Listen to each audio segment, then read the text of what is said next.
Warning, listening to this show may result in increased levels of inspiration, motivation, and innovation. Side effects can include the immediate urge to take massive action to build a better business and life for yourself and others. You've been warned.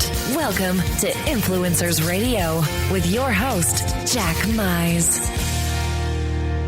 And welcome back to another episode of Influencers Radio. You know what? Today, my guest, man, this guy has a story that proves that no failure is big enough to keep you from success.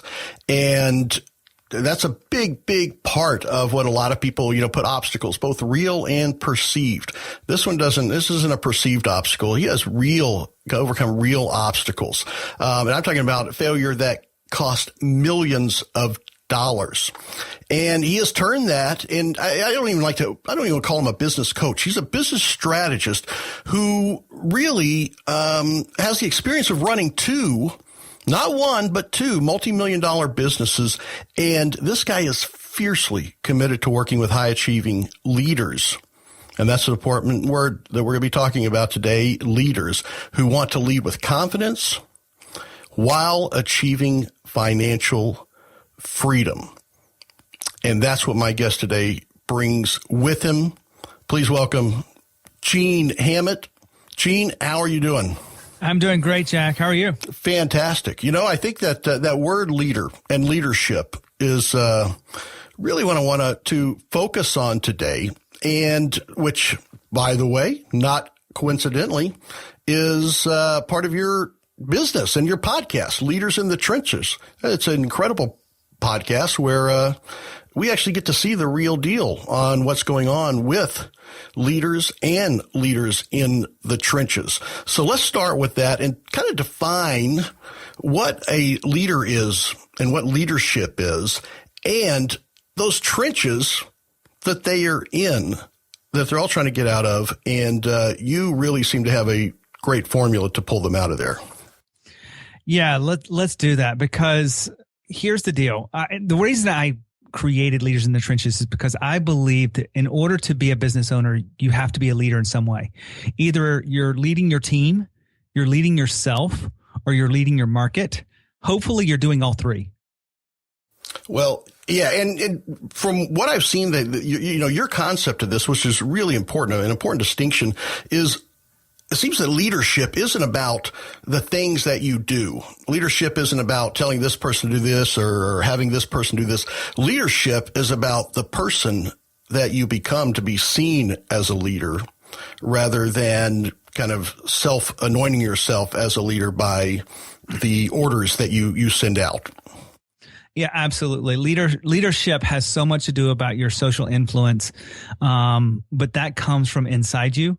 If you don't have the confidence, if you don't have the clarity of your own identity, it's really hard to be the leader that people want to follow. Yeah, well, the whole concept of leader, a lot of people think, well, to be a leader, that would be something.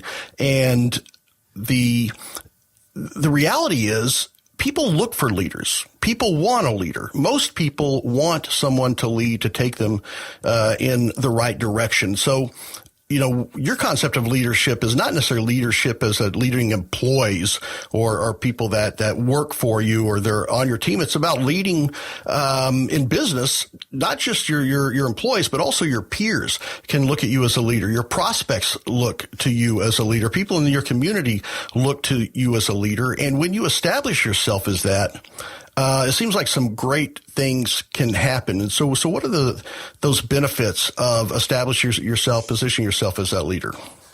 I could not go through this interview without talking a little bit about authority.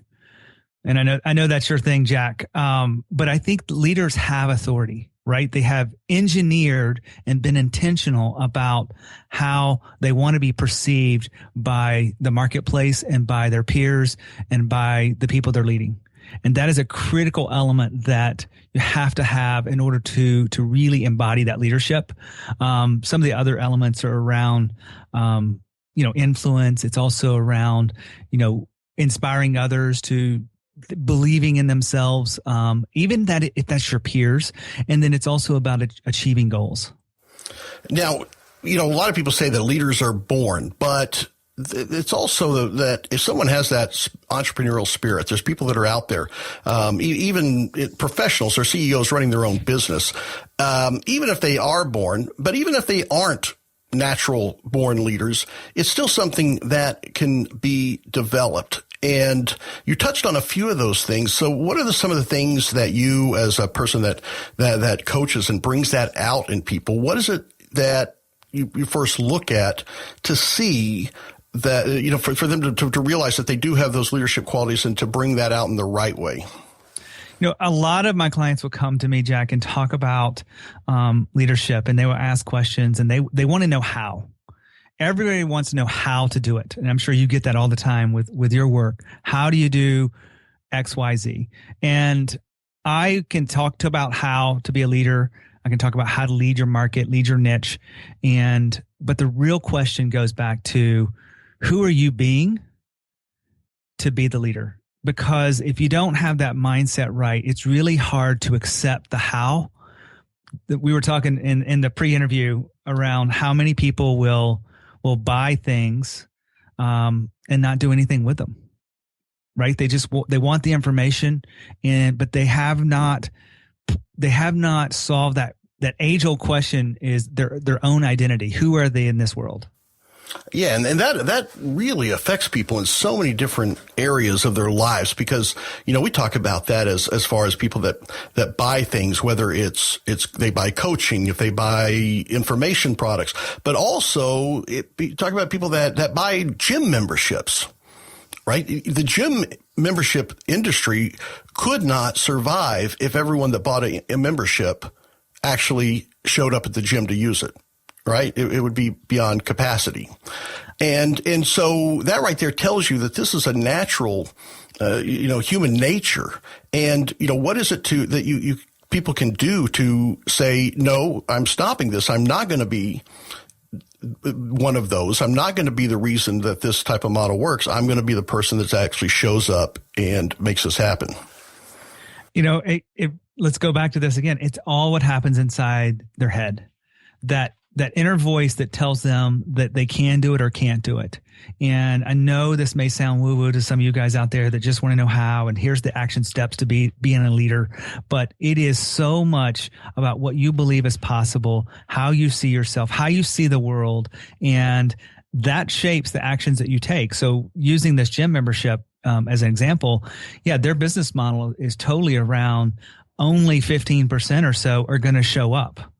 But the other 85% that pay their dues make it affordable for those people that are really committed to it.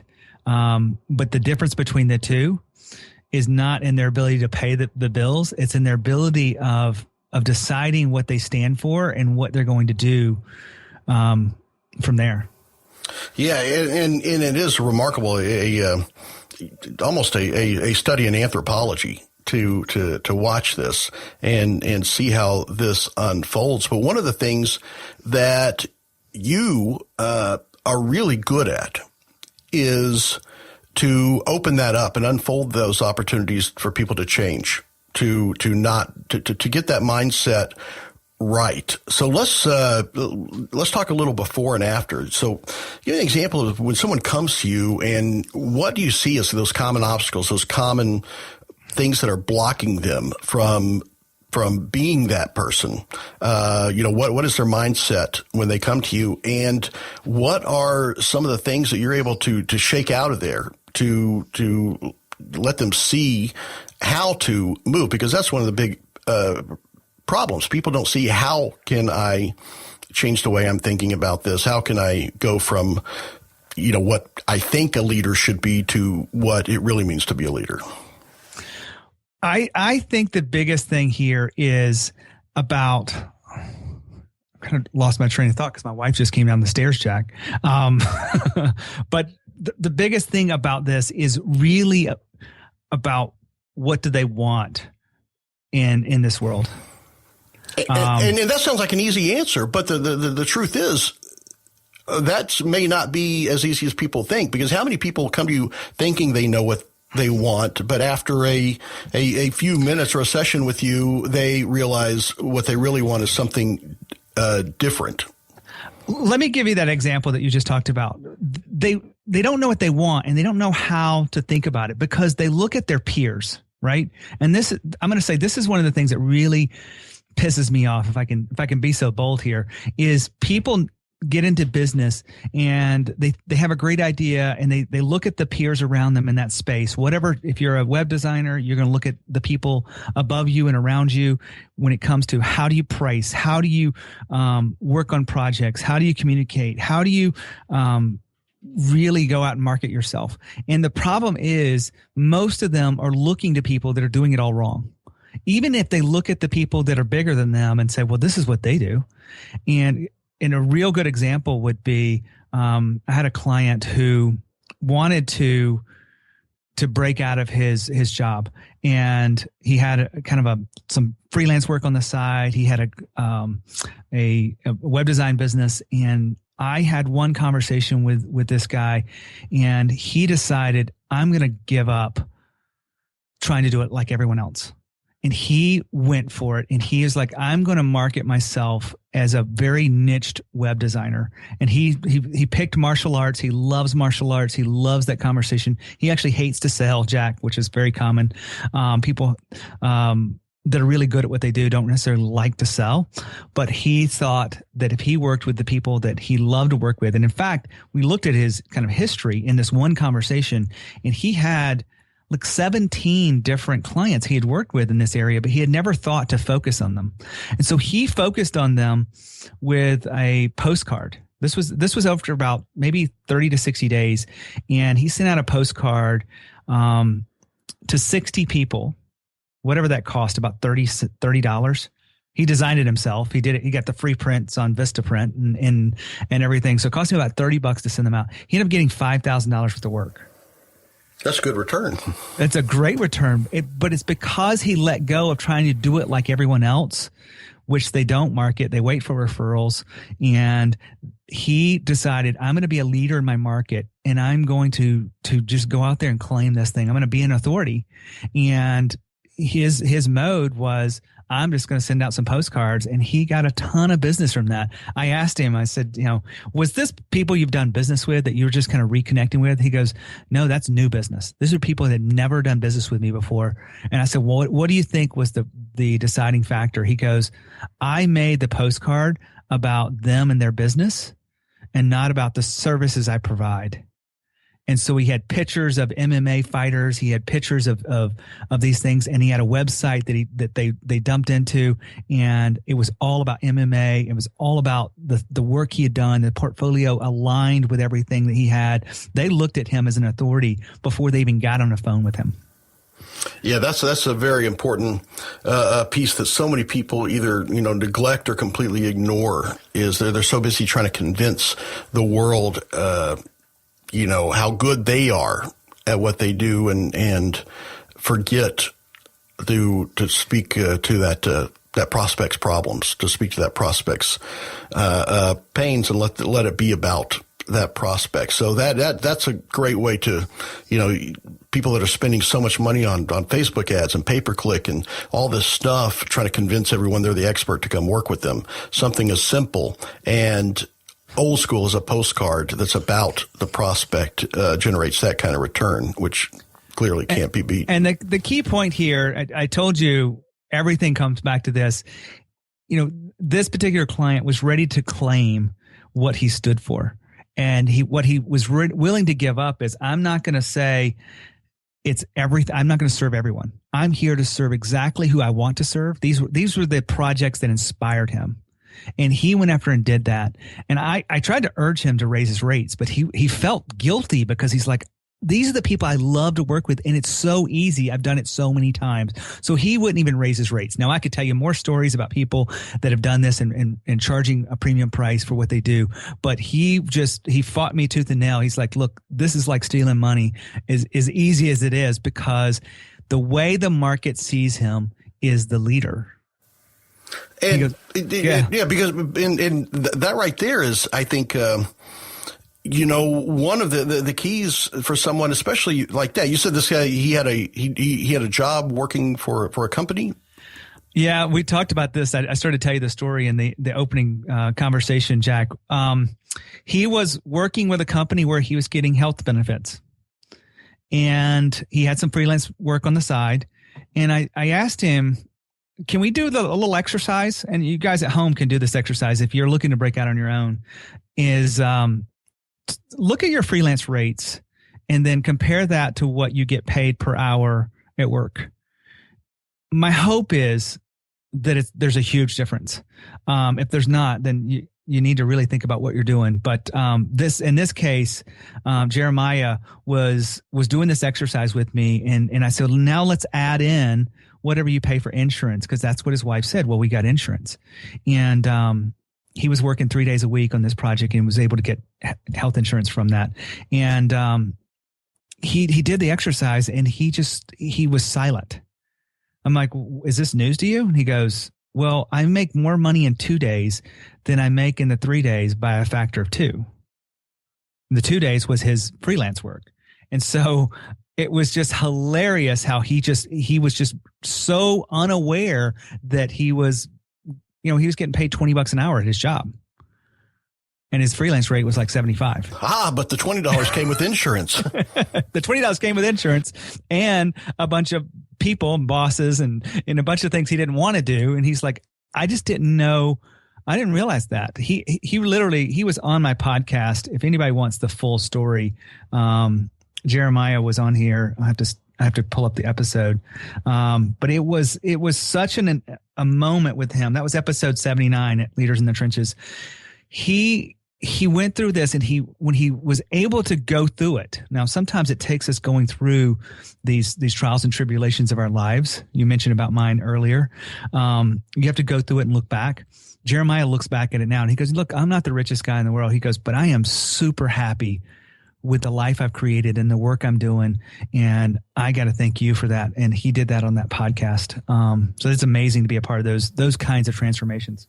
Yeah. And that's the thing. A lot of people, when they first go out on, explore, think entrepreneur, they're thinking money, right? More money. But as it unfolds, they realize there's so much more to it than just the money. And, we talked about, like Jeremiah was, had a job, was working, for someone, and, took that leap to work for themselves. And there's a lot of misinformation, or people don't think about the realities of going from employee to entrepreneur. And I know you are really good with that mindset and thinking about that. And sometimes it's not the right thing, because some people think they're leaving their job to escape the rat race. And what they don't realize is, most people with jobs, their biggest fear is being unemployed. Whereas people like us, our biggest fear is ever having to go get a job, right? It's almost the opposite. But The fact is, we wake up every morning unemployed, right?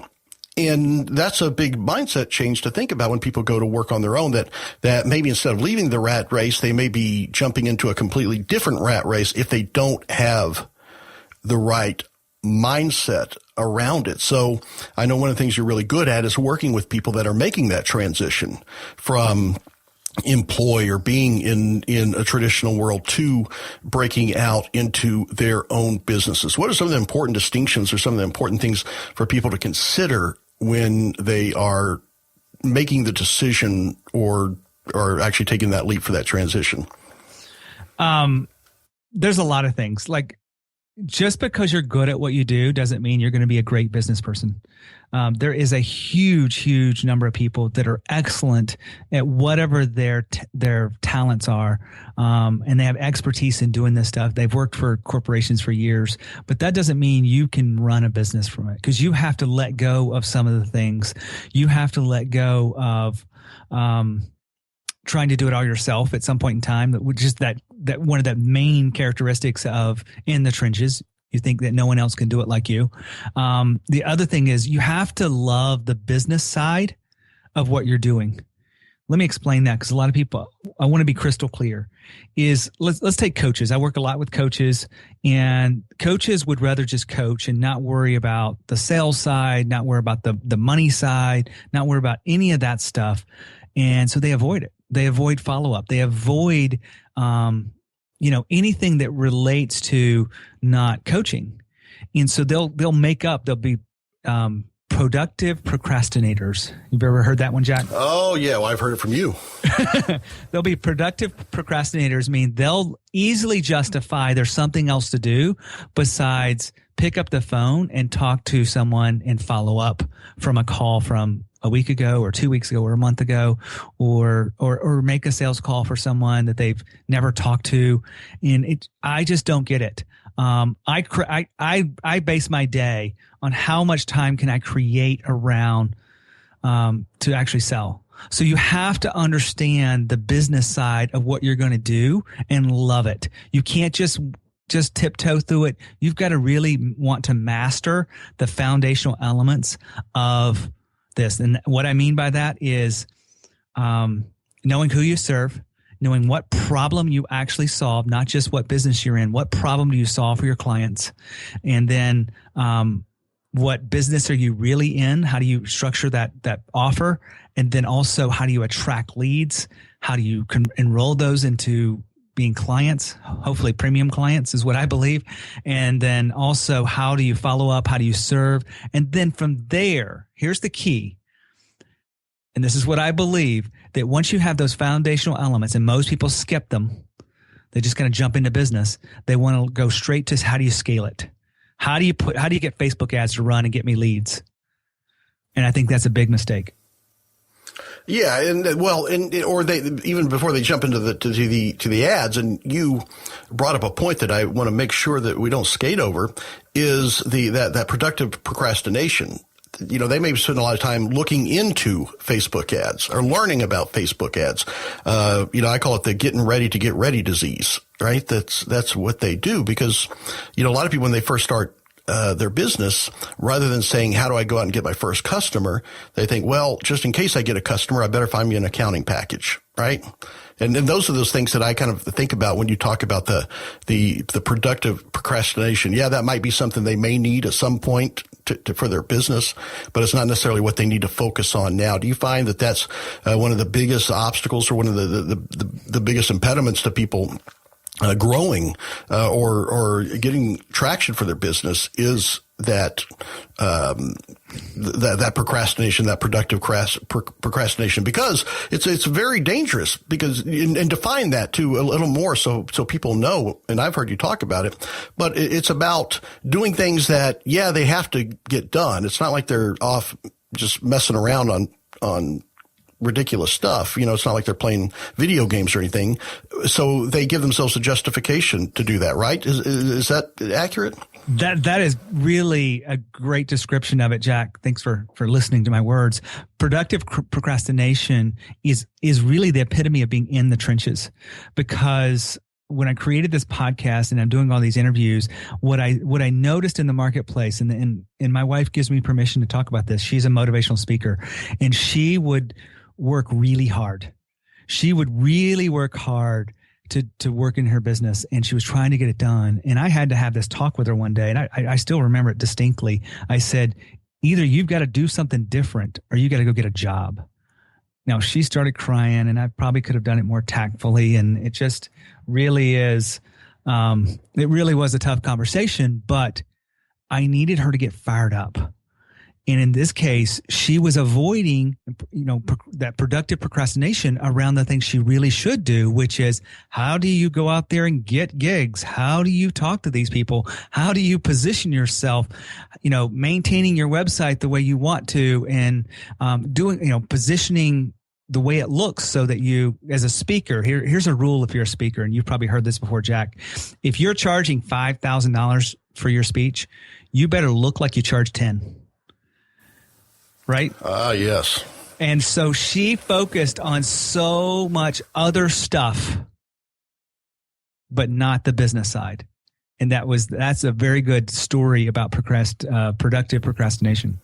Yeah, it is. And I think, that you've identified that. And I love that label that you've given to that, because it really is one of the biggest obstacles for people that are transitioning into building a business. Is and because it is productive, they think I need to spend time on getting better at what I do, then I need to spend time on getting more people to do it for, which is can be the end to a business very quickly. Absolutely. Thanks for bringing that up and bringing us back to it, because it is such a huge problem. I'm going to add to it, if I can just add one more thing. And it really goes into the problem we have with learners. I recently wrote an article that'll be coming out soon on why learning is hurting your business. And because everyone thinks, well, I'm learning, but most people are learning for someday. Yeah. They might need to learn how to speak from the stage someday. They might need to learn how to make an offer on a mastermind event that's a high-end event someday. But they don't. If you really pull back the curtains, you looked into their business, they don't know how to sell what they have. They don't know how to do this. So you gotta be able to step back just a little bit in your own business if you're in the trenches and look at what you're really doing. If you're learning for the sake of learning, that is going to hurt you. If you are learning exactly for where you are, and then you are willing to go out there as hard as you can and commit to it and fail and learn how to get better, then that's what will make you successful. It's not the fact that you're learning. Yes, indeed. There's a lot of people that are very good at spending time solving problems that don't exist yet, just in case they pop up, which creates even more problems. And you said something that I want to make sure that we talk about before you have to go, and that's about overcoming those obstacles, right? Because I mentioned in your introduction about how failure that cost you, you've seen failure that cost you, but that no failure is big enough to keep you from success. And there's a lot of people that sometimes that's the difference between someone that has a great life, builds a great business, builds a great, well, I guess just life in general, versus the person that accepts a failure and lets that define the rest of their life. And it really is kind of the meaning that you attach to that failure. So if you could talk a little bit about that, because there are some people that think that there are failures that are insurmountable. But yeah. I think that you have proven, not just in yourself, but also in the people that you've helped, the people that you've worked with, to overcome what they may have thought as being insurmountable failures that actually turned out to be not that, but in a lot of cases actually turned out to be a positive, the foundation of the success that has come after that. I feel like this deserves a little bit of context because we're kind of dancing around it, and I don't want to leave the audience hanging. Can I give just 60 seconds? Absolutely. The failure that Jack is talking about is because we met about a month ago in Fort Lauderdale. And I shared this story with him, and I think you looked at me like eyes glazed over, like, how in the heck did you survive that? But I started a business 2001. I had an international sports tour company, just an idea. This is before, the internet was going, but I was selling things online, packages to big sporting events. And I figured out how to make money right away. But I did millions in sales, but I wasn't making a lot of profit. So I had to learn the business side of that business, like I talked about earlier. But I knew there was a better way. And so I hired a coach. I got some sage advice. One of them was, what are your most profitable customers? And from there, I consistently was looking for my most profitable customers. And so I learned to narrow and niche my business. Now that's part of the success. And I got to the point within that business over 9 years where I would do these big events, bigger and better than anybody around me. And I was doing, in Beijing, 2008, I did 1.3 million in profit for me and my partners. Well, that's in 8 weeks. You can have soup with your lunch with that. Yeah. And granted, I worked hard. It's really difficult. Being in China working is very, very difficult, but I made 1.3 million for me and my partners. And I share that with you because that's kind of the height of that business. And I thought I could do no wrong, but I went into a contract with my best friend, and I had it started out for $1 million. It went to 2 million.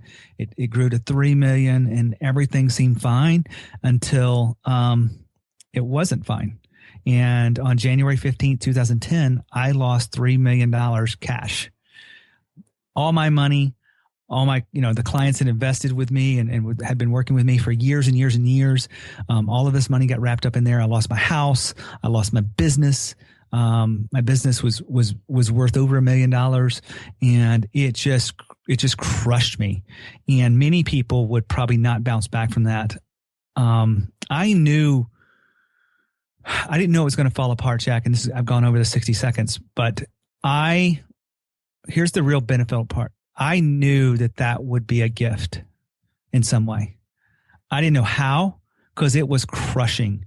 I lost my own identity. I lost my own confidence. I lost a lot of myself in there, and I lost a lot of the parts of me that needed to be lost, if I can say that, because I needed to make a difference in this world, and I made that shift so that I could be a business coach. So I wouldn't be here today. I wouldn't have met you at that event.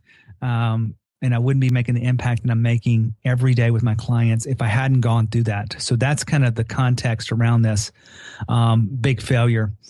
But as I look at others, they don't know how to use failure to move forward. They let it cripple them. There's so many people that go through so much. I know this was just money. I get that. But there are things out there that you let cripple you and get in your own way of your own success. And, if I can come back from this to build what I have, and it's not about the money, it's about making a difference and doing what I love to do. And I think this business is even better than the other one, if I can say that. Well, yeah. And one thing I want to clarify, just to jump in, because you got into that story, and it's, and to me, it's just if you listen to that, how impactful it is. And, you can put yourself in and think about, wow, that's a lot. I want to be clear that you lost the 3 million, not because of your own business acumen, but because you got into a partnership with the wrong person, right? I trusted him. Yeah. I trusted the wrong person. So, I take full responsibility for that, and I have to. Otherwise I'd regret that, and carry that around with me. And I struggle with forgiveness. And one of the things that I went through this, whenever you go through something like this, Jack, and this is my vulnerable moment, I struggle with forgiveness. And my wife, how sassy she can be. And I said, I'm trying to forgive this person that took the money. And, she said, "What the heck are you talking about?" But she didn't use heck. Yeah. If you know what I mean. But she said, this is ridiculous. And I was working within becoming a coach, and I learned how powerful the methods of which I use, because I was working with my mentor coach to become a coach. And it was amazing what a shift made when I got my mindset right. The forgiveness I was looking for wasn't there. I could not access it. And something as simple, I know this sounds so simple, but I was so emotionally attached to what I was doing. I was so caught up in it. I was so engorged in everything. And this is before I had a job, before we were making any income. This was 6 months later. The simple shift that was made in my mindset was, I'll forgive him in 1 year. I know that's so simple, but it was totally in my mind, and it was totally necessary for me to move forward. And I think it was 2 or 3 weeks later, I ended up getting a job. Well, all because I was able to let go of that. So you tell me mindset doesn't have something to do with your own success, and whether it's failures or everything, I can argue with you as much as you want. Well, I think that experience for sure is a big part of what makes you the great coach that you are now, because of the people that you work with, your ability to not just sympathize, but to empathize with a lot of the things that people bring with them, that bring these stories that define them, and these stories that they feel that they have to carry on their back going forward. And your ability to not just look as an outsider, but to work with them as a person that has been there, and probably in a lot of cases, your story and your obstacle probably dwarfs what they are experiencing, and it changes the outlook. And I think that's probably what gives you the ability to be so successful in helping others become successful. I think you just hit the nail on the head, because we always talk about how we're different in the marketplace, and there's a lot of coaches out there, and they're all great people at some level. They see the world differently. Like, some people just call themselves a coach, and that's fine, because there is free reign to do that. But I actually went through coach training, and I spent like $12,000-$15,000 to go through this 9-month program, and I did another 700 hours of mentoring to get this done, of coach training. And it has been an amazing experience that allowed me to understand that story that people bring with them. Because if you believe mindset is such a critical element to this. It's wrapped up in the beliefs and the values and the stories that we tell ourselves. Let me give you an example. We're told as a child not to talk to strangers. And we grow up knowing that. We tell our children not to talk to strangers. So when we get into our businesses, what do we think about? Well, some people go into rooms that are networking rooms, and they don't talk to people, or they only talk to their friends. And I think that's that's a story you're telling yourself. They go into their businesses and say, well, I don't know that person. I can't reach out to them.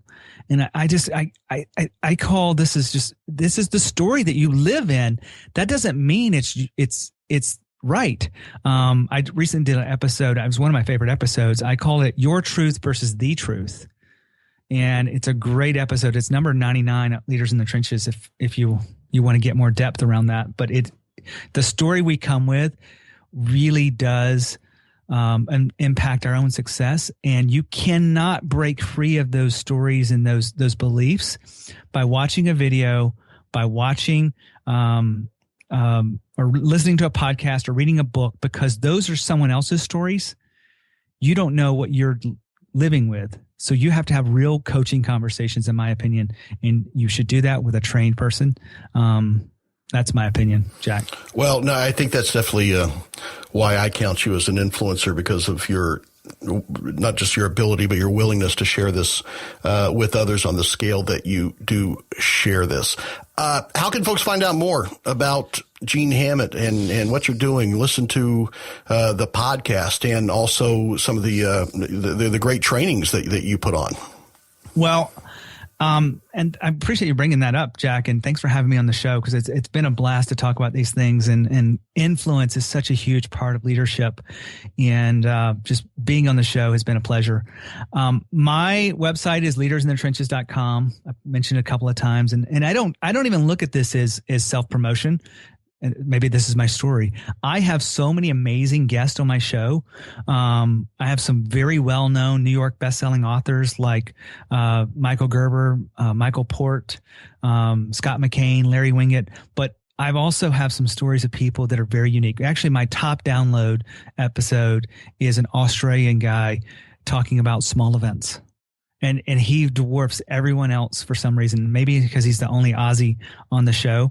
But Leaders in the Trenches is my passion. It gives great stories. I give a lot of training on there, but I've added something new that I want to give episodes of training that go deeper than just the podcast, and like where people can interact with me and ask questions, because I believe in that as a place to grow and understand the mindset and let go of those stories. So that's the best place. And then on Twitter, at Gene Hammett, GeneHammett is a wonderful place to interact with me and ask me questions. I'm game for anything. Well, Gene, I certainly appreciate you coming on and sharing this with everyone. Definitely some great nuggets in here. And I think anyone that is listening to this right now has definitely been able to apply this to themselves, to their situation, regardless of what it is, and get a get some really, really good and important information about themselves just thinking about this. So thanks for being on the show today for sure. Well, if I leave you with one thing, Jack, it's the money is in the clarity, because most people go through their businesses and go through, trying to figure out what they do and who they serve. It is all about being clear. So if you're clear in who you serve, everything else gets easier. You can figure out what problems you solve, what business models to really wrap around that. And then also, how do you sell to those people? Because that's where true influence and true authority come from, is knowing who you serve. Good stuff. And clearly, Gene Hammett's a guy to listen to about this. And if you want to hear more, definitely check out leadersinthetrenches.com. Gene, I will let you go and do what you do, because I know you have packed days. And until next time. All right. Thanks, Jack. All right. Very good. Folks, till the next episode of Influencers Radio, remember, you are the only real game changer. You've been listening to Influencers Radio. To get all past shows and updates on future shows, visit influencersradio.com today, or follow us on Facebook at facebook.com/influencersradio.